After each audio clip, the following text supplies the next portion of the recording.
All right, here we are. This is your Uncle Jimmy. I'm the small-time picker, and well, I have to tell you, it was pretty tough this weekend. I went to a few sales, and I got to be honest with you, the pickings were very slim. I did real well on my Friday outing. I found a bunch of stuff, but I got to tell you, Saturday and Sunday pretty much was a bust, except went to a couple sales on Saturday, and just it was just chicken, it was slim pickings. Yeah, that's anyway. Went to a couple sales Saturday, and I have to be honest with you, didn't do very well, and I kind of supplemented, on my trip back. I stopped off at a Goodwill outlet that I don't usually get to, and stopped in there, and I got more items there than I did actually going to the sales. And I went to a couple flea markets today, Sunday, and I came back empty-handed. We had a rain threat that rained overnight, and I think that scared a lot of the vendors off, and didn't leave much there for me to look for. But anyway, I thought I'd give you kind of a roundup of the stuff I did find. This is basically, most of it is a Goodwill outlet finds. Got myself here a necktie. Now this I'm not going to resell. That's an old Joseph Banks tie. They're out of business now, but that's a nice pattern. It's a silk tie. You got to always look your best and look presentable. And if you'd go by weight, this tie it probably cost me 12 cents.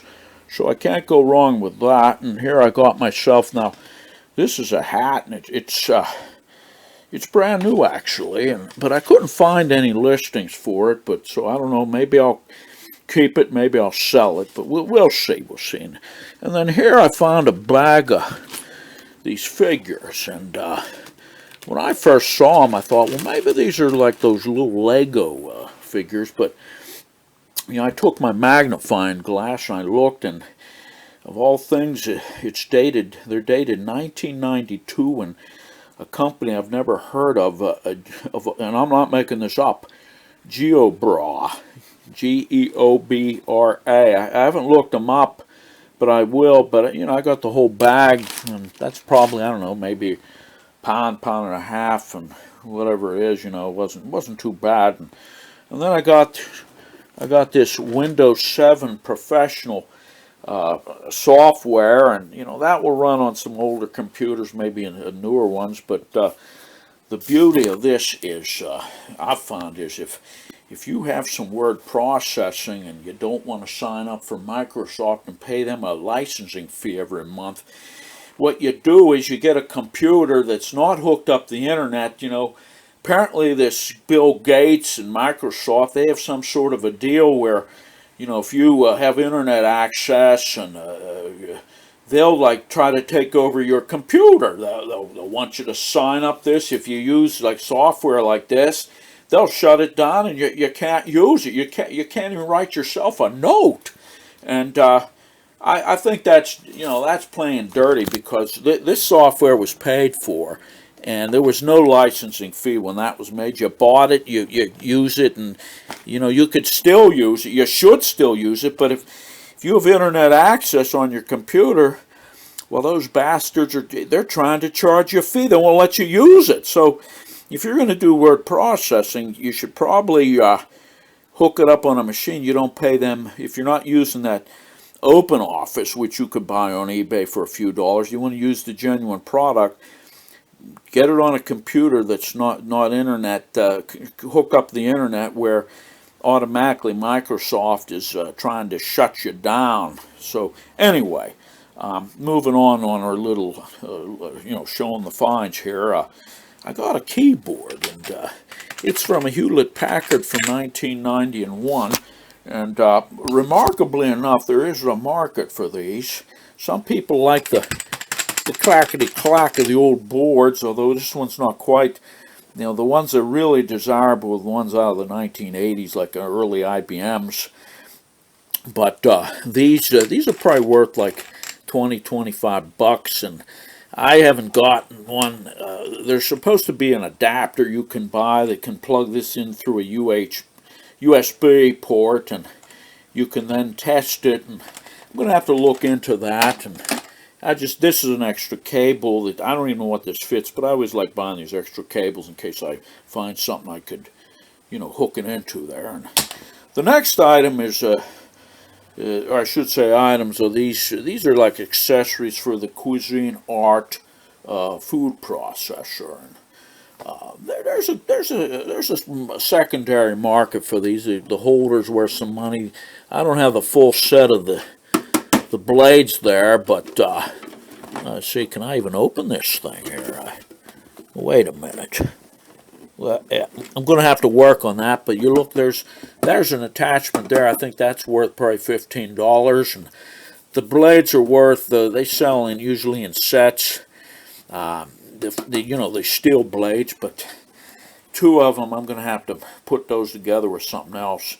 And then these tops here, depending on the model, they're worth a few bucks, maybe 20 bucks, maybe 30 on a good day. And then I just bought, this is an extra cord in case I need it here at the house. And then anyway, a few dollars there. So, here I have this is one of the few items I did get. I got only 2 items on Saturday at the sales. I got this at a church sale.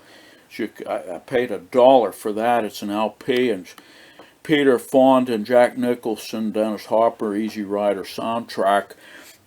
I picked that out. I'm not a big record enthusiast, but I think that movie was very popular, and in fact that was one of the first successes of independent films that were made in the 1960s. By the 1950s and into the 60s, the big studios were in trouble. They competition from television and everything, and they weren't making the films. It was all put together and packaged by independent producers, and then they'd go to the studios and maybe get some financing and get distribution on the films. And well, that one's Henry Fonda's boy. I knew Henry back in the day. We used to build model planes together, and I always thought Peter Fonda was kind of an oddball. And I think I still share that opinion. I don't mean to speak ill of the dead, but he was kind of an oddball kid, and later a guy. And but the film was a success, and this one's not in really that great a shape. It's okay. I mean, the record's in good shape. I checked it before I bought it, but that on a good day is probably only worth $10. But I figured, well, I was out, and it was a church sale, and I wanted to do something there, and so I bought that. So this, and then sometimes I'm out, I pick up stuff I use just like the tie. I found some weed eater cord. I thought, hey, I could use that. Now that was actually out of the Goodwill bins too. And then I found this frying pan. I don't usually buy cookware, and you can tell this is one that didn't even sell at the Goodwill. It still has a $2.99 tag on it. But I had learned from watching that Hustlin' Hooks fella on his videos that this is that Rivera ware, and it has that special copper, bottom type coating, and that conducts the heat better. And it's a market for these frying pans. But I priced this one out. If I had the top for this thing, it'd probably be worth like 25 bucks. But since I don't, again, on a good day, it's worth 10 bucks. So I don't know. I might keep this, when I could mix some, have some scrambled eggs and maybe some bacon with that. Maybe later, if I got some other Rivera ware and I didn't want to use this one anymore, I could sell that. But anyway, and then I got this old vintage Denver Broncos mug. It's a thermo. What is that? It's a thermoserve. which I looked those up, and those are going between $5 to $10. So, you know, no big deal on that. But it's in good shape, and I could get a few bucks for it. And then I got this. This is the bread pan out of a, I believe that's a West Bend. I have it marked somewhere here and it has the flip. That's probably worth maybe 15, 20 bucks. So, you know, no big great shakes here and finds, but you know, it's I guess what you'd call the bread and butter finds here. You know, I'm just trying to make a few dollars to add to my, you know, supplement my Social Security. You know, so that's all I came up with here, but so I thought I'd share this with you folks, and you know, until next time, this is your Uncle Jimmy, the small-time picker, saying, you know, there's a whole world of junk out there, and it's waiting there for us to go out and explore. So you take care, and I'll talk to you later.